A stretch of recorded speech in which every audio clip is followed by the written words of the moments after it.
بسم اللہ الرحمن الرحیم۔ السلام علیکم ناظرین۔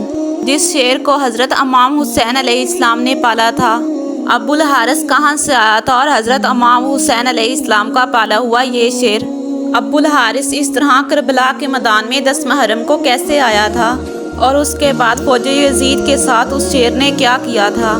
حضرت امام حسین علیہ السلام نے بچپن سے ایک شیر پال رکھا تھا جس کا نام ابو الحارث تھا۔ ایک دفعہ حضرت علی رضی اللہ عنہ خطبہ فرما رہے تھے کہ اسی دوران کچھ لوگ دوڑتے ہوئے حضرت علی رضی اللہ عنہ کے پاس آئے۔ حضرت علی رضی اللہ عنہ نے وجہ پوچھی تو انہوں نے کہا کہ ایک شیر آپ کی طرف دوڑتا ہوا آ رہا ہے۔ حضرت علی رضی اللہ عنہ نے فرمایا بیٹھ جاؤ، یہ شیر کسی کو کچھ نہیں کہے گا۔ یہ بات ابھی ختم نہیں ہوئی تھی کہ ایک بہت بڑے شیر نے حضرت علی رضی اللہ عنہ کے قدموں میں سر رکھ کر سلامی دی اور اس کے بعد شیر نے اپنے چند دن کا بچہ حضرت علی رضی اللہ عنہ کی خدمت میں پیش کیا۔ شیر نے اپنی زبان میں حضرت علی رضی اللہ عنہ سے کہا کہ میں اس بچے کا باپ نہیں، اس کی ماں ہوں۔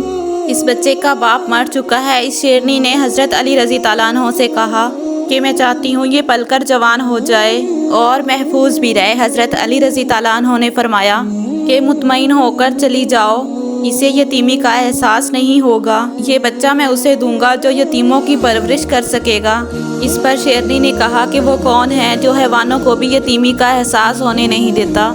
حضرت علی رضی اللہ عنہ نے فرمایا کہ میرا ایک بیٹا ہے جس کا نام حسین ہے، یتیموں کی اس سے زیادہ پرورش کرنا کوئی نہیں جانتا۔ حضرت علی رضی اللہ عنہ نے حضرت حسین رضی اللہ عنہ سے فرمایا کہ تم یہ شیر کا بچہ لے جاؤ۔ حضرت حسین رضی اللہ عنہ نے اس بچے کو اٹھایا اور سر پر شفقت سے ہاتھ پھیرا اور فرمایا کہ آج سے اس کا نام ابو الحارث ہے۔ ابو الحارث کی بچپن سے ہی حضرت امام حسین رضی اللہ عنہ کے ساتھ دوستی ہو گئی تھی۔ وہ ہر جگہ حضرت امام حسین علیہ السلام کے ساتھ رہتا تھا۔ اس شیر کو حضرت امام حسین علیہ السلام سے انتہائی محبت اور عقیدت تھی۔ جب یہ شیر بڑا ہو گیا تو کچھ لوگ حضرت علی رضی اللہ عنہ کے پاس آئے اور کہنے لگے کہ اب یہ شیر بڑا ہو گیا ہے، اس سے خوف آتا ہے کہ کہیں یہ ہمیں نقصان نہ پہنچا دے۔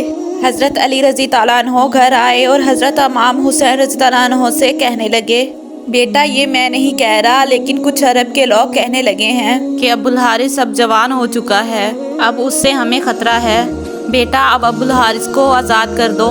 ناظرین یہ سننا تھا کہ حضرت امام حسین علیہ السلام کی آنکھوں میں آنسو آ گئے۔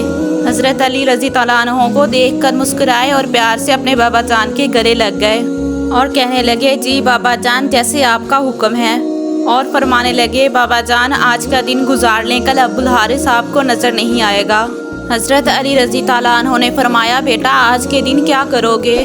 حضرت امام حسین علیہ السلام نے فرمایا بابا جان دیکھیے باہر شام ہو گئی ہے اور یہ وقت کسی کو گھر سے باہر نکالنے کا نہیں۔ جب حضرت امام حسین علیہ السلام تہجد کے وقت ابو الحارث کو خوراک دینے کے لیے گئے، حضرت امام حسین علیہ السلام نے ساری بات ابو الحارث کو بتائی۔ ابو الحارث نے کہا کہ ٹھیک ہے میں چلا جاتا ہوں لیکن ایک شرط ہے کہ ایک دفعہ ملاقات ضرور ہو۔ حضرت امام حسین علیہ السلام نے فرمایا کہ تاریخ یاد رکھنا، 10 محرم الحرام اور 61 ہجری کو میدان کربلا میں ایک ٹھیلے کے پاس سے تجھے آواز آئے گی، بس اس آواز پر چلے آنا، مجھ سے ملاقات ہو جائے گی۔ ابو الحارث نے کہا آواز کون دے گا؟ آپ علیہ السلام نے فرمایا نہیں۔ ابو الحارث نے کہا آپ کے بھائی عباس؟ آپ علیہ السلام نے فرمایا نہیں۔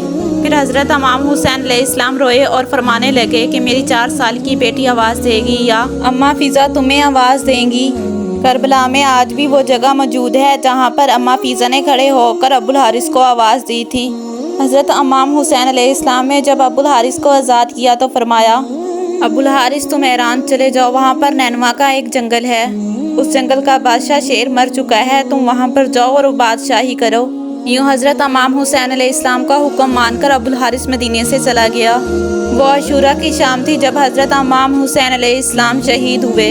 تو حضرت امام حسین علیہ السلام کی شہادت کے بعد سعد بن عمر کا حکم تھا کہ حضرت امام حسین علیہ السلام کی لاش پر گھوڑے دوڑائے جائیں اور لاش مبارک کو پامال کر دیا جائے۔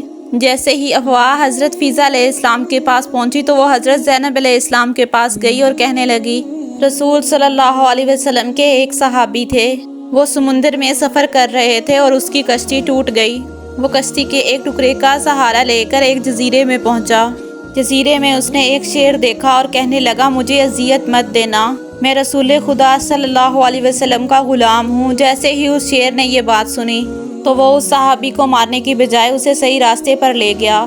بی بی فیضہ نے فرمایا کہ اس علاقے میں بھی ایک شیر رہتا ہے، اگر آپ مجھے اجازت دیں تو میں اس شیر کو بلاتی ہوں اور ظالموں کے ارادے سے اسے آگاہ کرتی ہوں۔ حضرت فیضہ جنگل کی طرف جانے لگی اور انہوں نے ابو الحارث کہہ کر صدا لگائی۔ جیسے ہی حضرت فیضہ کی آواز بلند ہونے لگی تو شیر تھوڑی ہی دیر میں ان کے پاس پہنچ گیا۔ بی بی فیضہ نے فرمایا ابو الحارث کیا تجھے معلوم ہے کہ ظالم حضرت امام حسین علیہ السلام کے جسم مبارک کو پامال کرنا چاہتے ہیں اور پامال کرنے کے بعد ناقابل شناخت بنانا چاہتے ہیں؟ ابو الحارث بی بی فیضہ کے پاس گیا اور وہاں پر پہنچ کر حضرت امام حسین علیہ السلام کی لاش مبارک کے پاس بیٹھ گیا۔ جب لوگ گھوڑے لے کر حضرت امام حسین علیہ السلام کی لاش مبارک کو پامال کرنے آئے تو دیکھا کہ وہاں پر ایک شیر موجود ہے۔ گھوڑے وہاں پر نہ ٹھہر سکے اور بے قابو ہو کر دوڑ نکلے۔ سواروں نے بھی پلٹ کر نہ دیکھا۔ جب اس واقعے کی خبر عمر بن سعد کو ملی تو وہ کہنے لگا اس کو کسی پر ظاہر مت کرنا، یہ ایک فتنہ ہے۔ تو اس طرح لاشیں عطر پامال ہونے سے محفوظ رہی۔